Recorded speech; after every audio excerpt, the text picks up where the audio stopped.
memohon maaf sebesar-besarnya lahir dan batin kepada keluarga almarhum. Permintaan maaf kakak JND, pelaku pembunuhan satu keluarga di Babulu PPU, kini terusir dari rumah. Kasus pembunuhan satu keluarga di Penajam Pasir Utara masih menjadi perhatian hingga saat ini. Baru-baru ini beredar viral di media sosial, video yang disebut merupakan kakak kandung JND minta maaf kepada keluarga korban dan warga Penajam Pasir Utara.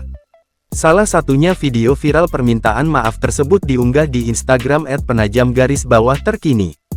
Dalam video singkat ini, pria bernama Alimuddin itu mengucapkan bela sungkawa dan meminta maaf yang sebesar-besarnya. Memohon maaf sebesar-besarnya lahir dan batin kepada keluarga almarhum Bapak Waluyo sekeluarga selaku korban dari perilaku. Hal ini sontak mendapat berbagai respons dari warganet pada kolom komentar.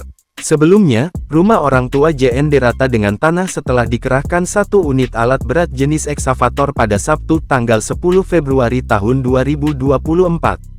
Selain rumah orang tua JND, rumah keluarga korban pembunuhan di lokasi tersebut juga diratakan.